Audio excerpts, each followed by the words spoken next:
Hello friends, today we will start a grammar topic for class 9th and 10th CBSE syllabus। तो CBSE का एक grammar topic है 9th and 10th class के लिए gap filling, that is gap filling. अब gap filling में क्या है, गैप फिलिंग के नाम से ही क्लियर हो रहा है कि गैप्स को फिल करना।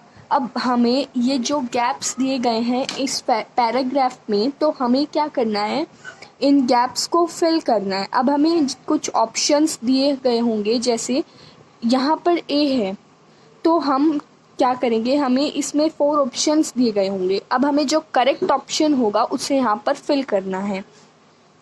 तो देखिए हम यहाँ से स्टार्ट करते हैं। तो पहले गैप फिलिंग जो टॉपिक है वो हमें प्रैक्टिस से ही आएगा।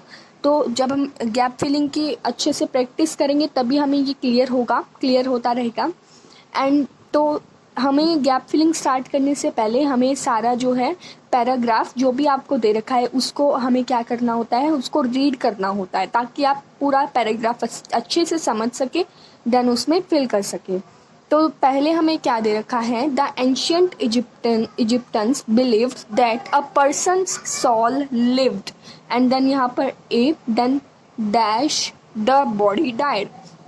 कि जो प्राचीन काल के जो प्राचीन इजिप्टियंस होते थे वो ये बिलीव करते थे कि जो पर्सन की जो आत्मा है वो रहती है। देन यहाँ पर डैश दिया गया है, द बॉडी डाइड, बॉडी के मरने, इतना हमें दे रखा है। हम यहाँ पर क्या कर सकते हैं, बॉडी के मरने के बाद हमें यहाँ पर कुछ ऑप्शंस दिए गए हैं। आफ्टर, बॉडी के मरने के बाद, बॉडी के मरने के पहले, बिफोर, देयर आफ्टर का मतलब होता है फिर, बॉडी के मरने के इसी टाइप से। तो यहाँ पर देयर आफ्टर तो नहीं आ सकता।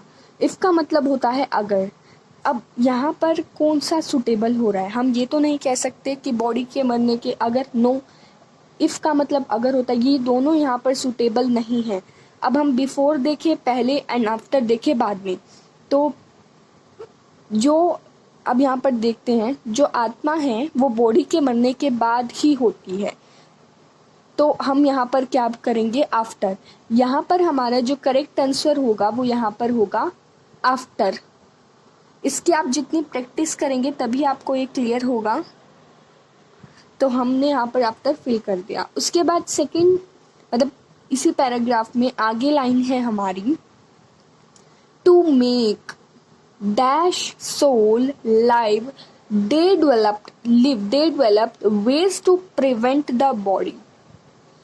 कि टू मेक का मतलब होता है बनाना, राइट। मेक का मतलब होता है बनाना।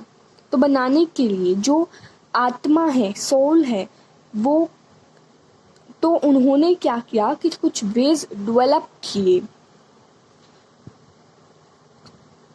तो प्रिवेंट का मतलब होता है रोकना, बॉडी को रोकने के लिए कुछ उन्होंने, आत्मा को बनाने के लिए उन्होंने कुछ, और बॉडी को रोकने के लिए कुछ वेज डेवलप किए थे।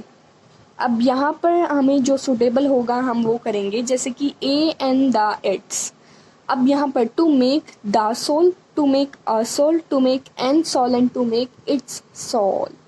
कि अब देखिए, अब यहाँ पर जो सोल है, अब यहाँ पर हम देखिए आर्टिकल यहाँ पर हमारा कौन सा आ सकता है, सोल यहाँ पर हमारा पहले भी आ चुका है, इसका मतलब यहाँ पर हमारा द आएगा। क्योंकि इसको हम वोवल की साउंड से देखें तो ये स बनता है, यानी कि ए। अब हम एक सोल तो नहीं कह सकते, सोल, आत्मा तो बहुत सारी होती हैं, किसी की भी हो सकती है। तो यहाँ पर हमारा आ जाएगा द, राइट। उसके बाद यहाँ पर इट्स भी नहीं आ सकता था। तो आपको ये देखना पड़ेगा कि यहाँ पर कौन सा करेक्ट वर्ड आ रहा है। ये प्रैक्टिस से ही आएगा, मोस्ट इम्पॉर्टेंट इसमें प्रैक्टिस ही होती है।